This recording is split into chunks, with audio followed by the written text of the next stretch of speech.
Ils ont œuvré dans des pôles différents. Et voilà. Et la Grèce, vous voyez, elle a amené, c'est lié au côté de l'air, quelque part du corps d'air.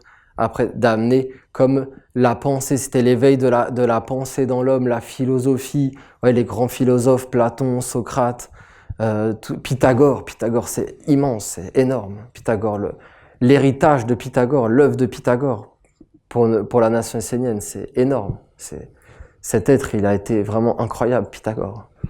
Et vous voyez tout, d'ailleurs ça vient de lui, vous voyez tout ce qui vient, de toute façon tout ce qui donne la puissance au monde de l'homme aujourd'hui, il faut savoir que ça a été volé, c'est du vol systématique. Ça a été volé au mystère. Pythagore, c'est le père de l'université, par exemple. Le principe de l'université, des examens, vous voyez, examen à l'origine, ça s'appelait initiation, ça veut dire la même chose. Il faut se préparer pour un examen. Et tout ça, ça a été pris à la Grèce, vous voyez. Au secret de la Grèce. C'est Pythagore qui a mis tout ça en place. L'académie après Platon avec son académie, l'académie platonicienne.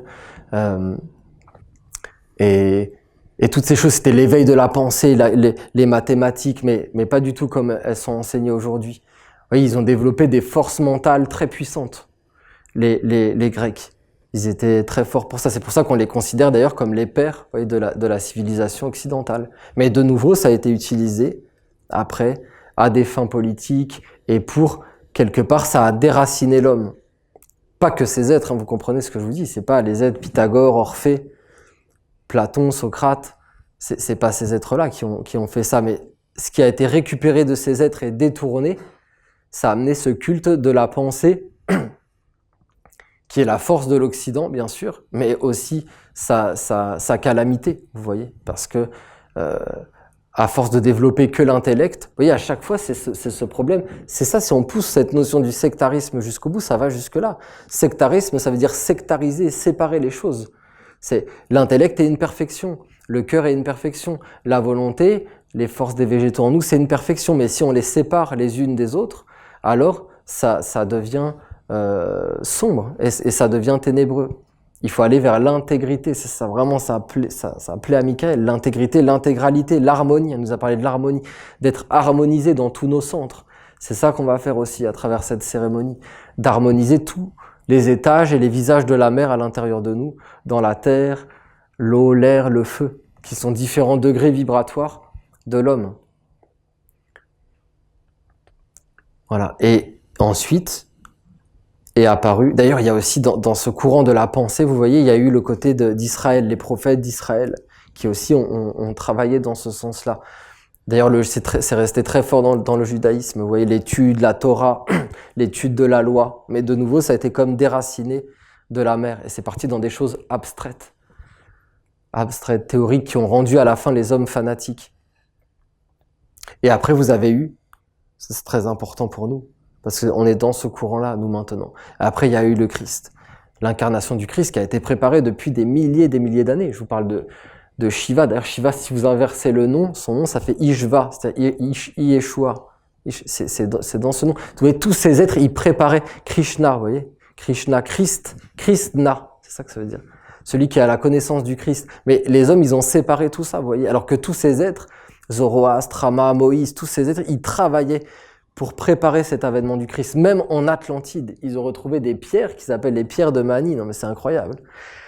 Qui ont plus de 13 000 ans. Et on voit sur une pierre gravée la carte de la Terre, alors que si on écoute les historiens, ils vous vont dire que la première carte du monde, elle a été faite en 1600 et quelques. Mais c'est des blagues. C'est de la manipulation pure. Ils ont retrouvé des pierres avec la carte de la Terre. Et on voit comme un point lumineux qui apparaît au niveau de la Palestine. Et il y a une parole derrière la pierre qui dit que dans 13 000 ans, viendra la lumière, elle s'incarnera à cet endroit. Vous vous rendez compte ? 13 000 ans avant. C'est-à-dire que ces êtres, ils préparaient le futur. C'est ce que je vous disais hier. Les initiés, ils travaillent pas réellement dans le présent ou pour jouir de l'instant présent. Ils préparent sans arrêt le futur. Nous, là, ensemble, comme l'a dit le prêtre dans une invocation, on est déjà en train de préparer le corps de celui qui vient. Et qui sera la grande victoire de la lumière. Et c'est pas dans si longtemps que ça, hein.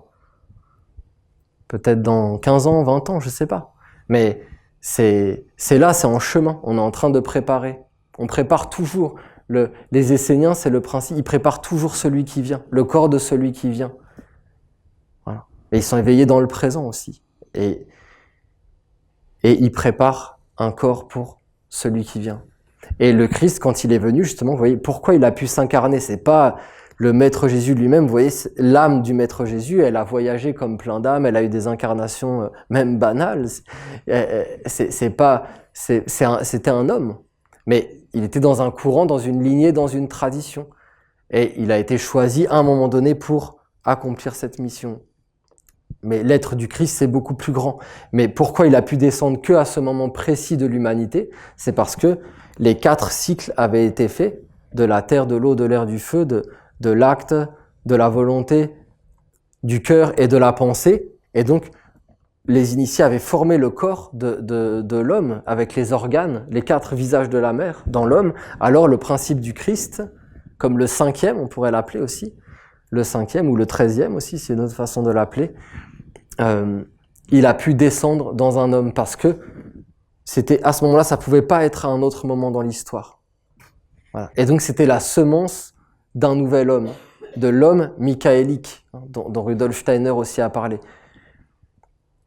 Et donc après l'avènement du Christ, en réalité, les hommes, ils devaient aller vers l'homme ange. Vous voyez, c'est le 5e cycle. Si vous regardez la Ménorah, c'est le 5e, les anges. Et d'ailleurs, dans ce cycle, vous avez eu les Rose-Croix qui ont parlé de ça, déjà avant nous. Ils parlaient de l'homo angelus, l'homme ange. Ils préparaient le travail qu'on est en train de faire maintenant. Mais les hommes, avec tous ces corps et ces organes qui ont été faits en eux, au lieu d'aller vers la lumière et l'incarnation du Christ, eh bien, ils se sont matérialisés encore plus. Parce que après le 4, vous voyez, c'est soit tu redescends et tu chutes dans la matière, jusqu'à descendre encore plus bas que le minéral, ce qui est en train d'arriver et qui va arriver de plus en plus pour les hommes, ou alors c'est l'élévation, il n'y a pas réellement d'entre-deux, vous voyez. Et en réalité, c'est ce chemin, et comme cette séparation des mondes qui va être de plus en plus nette. Regardez les hommes, comment ça a été déterminant, cette crise, tout ce qui s'est passé ces dernières années.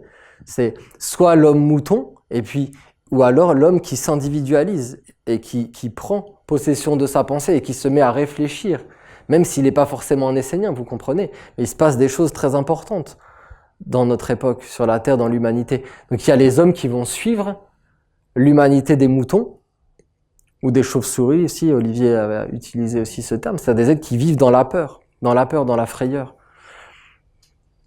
Et l'humanité des aigles, des yarous, des êtres qui vont s'émanciper, non pas se libérer de la matière comme si elle était négative, parce que c'est pas du tout le cas, mais qui vont prendre la matière comme le feu quand on le pose sur la bougie, et il prend la terre. Il n'est pas déconnecté de la terre, le feu. Il vient pour toucher la terre et pour l'élever dans la lumière.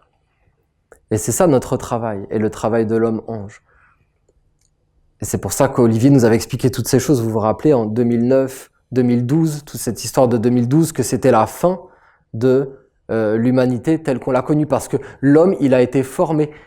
Tous les organes sont en lui maintenant. Soit après, il dilapide ce trésor et il le conduit dans les ténèbres, en s'inclinant devant une intelligence usurpée et usurpatrice, ou alors, il prend conscience de ce trésor, il est dans l'humilité, la reconnaissance, la gratitude, il s'éveille, il comprend que le corps qu'il a, les organes qu'il a, c'est des êtres qui ont travaillé. Vous voyez la vision, comment elle est complètement différente. Que c'est des êtres qui ont travaillé, qui se sont sacrifiés, qui sont morts pour la lumière même, qui ont été persécutés, torturés pour faire les œuvres de la lumière.